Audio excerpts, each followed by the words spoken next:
present. Apologies for my voice. I share it through.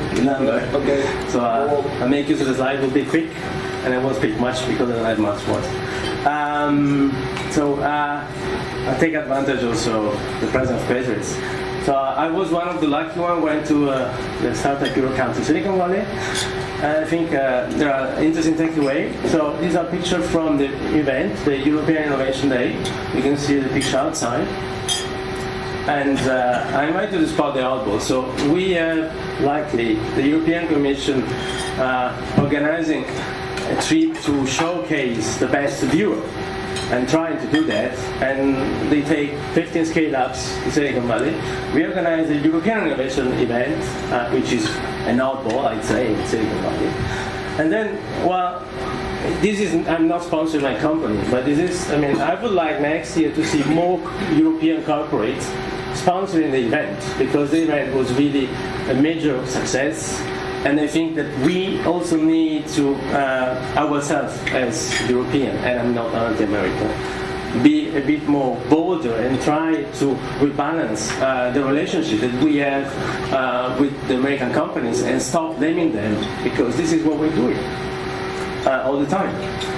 And I have to say that some time ago, 2 years ago, a commissioner representing the European Commission was very clear about it, and she was basically saying that, well, there are some big players, most of them are American, it's a fact, they are successful, we pretty much depend on them, and we have been trying to develop an economy based on what they're doing. But this is something that maybe we should try to rebalance, and something that where Europe could be stronger. And thanks to Startup EIF Silicon Valley, we have some data. These are data out of the European Commission Startup Europe, Mindbridge and Crunchbase. And actually the data are demonstrating, the political statements. And today we see that, the biggest acquirer of technologies worldwide are Americans, and many of them are based in Silicon Valley. It's interesting to see that the first European corporate in the ranking is SAP, it's a German company. It ranks only 33rd. This is a very striking result, striking finding. And if we dig more into the Silicon Valley, which is the top in the rankings, it's even more striking. And this data come from the Bay Area Council, so I'm not my data.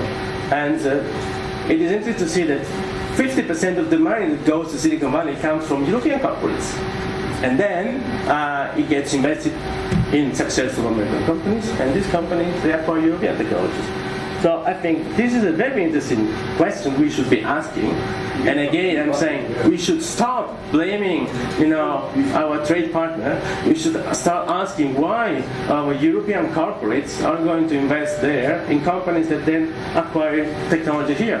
And the question is why we are not able to provide, a more balanced trade relationship with the US. And this is very biased because I'm from the city of Olivetti. You can see even in the past, Europe was able to express, some innovations. This is an Olivetti store back in '57. This is an Echo store. And I remember somebody here once I said this and was laughing. Well, I went and dig. So this is the American National Museum of American History. And they even say that, we were able to inspire the company that is now leading, for many years, the tech world. And, even in the design of their stores. Should we talk about a European version of Silicon Valley? We're always talking about this. Well, I come from a city that once was a European version of Silicon Valley, and that went bust because we tried to copy their model. And even in Brussels, this is the Madhu Tower, and this was the Olivetti Tower. This is an Oracle colleague that told me, I didn't know. And so, what should we do? So, in Europe, mimicking what the European Commission is doing, we are trying to get together, also as entrepreneurs and as corporates and European corporates. And we decide to get together and launch the European Tech Alliance. Some people describe it on the newspaper. Lobby group, this is the lobby group against the American lobbying group. This is not like this. The idea is to get together and share our experience and explain how we were able to scale up in Europe. Facility Lab is still a small player. We will be a unicorn next year.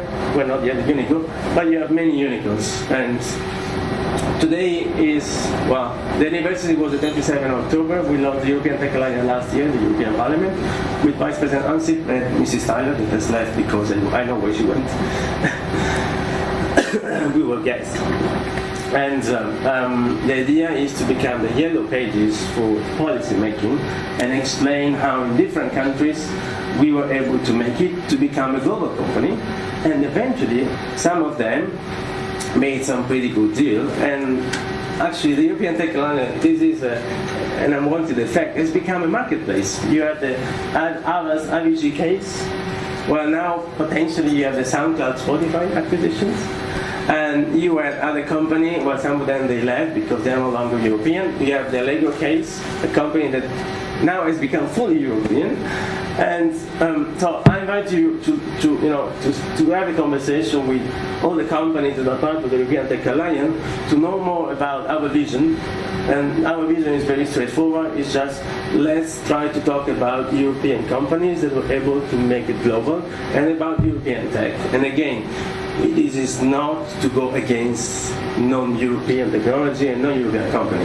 It's just an effort to try to learn from our potential, from our mistakes, and from what it works, because there are some countries, some ecosystems that are very thriving.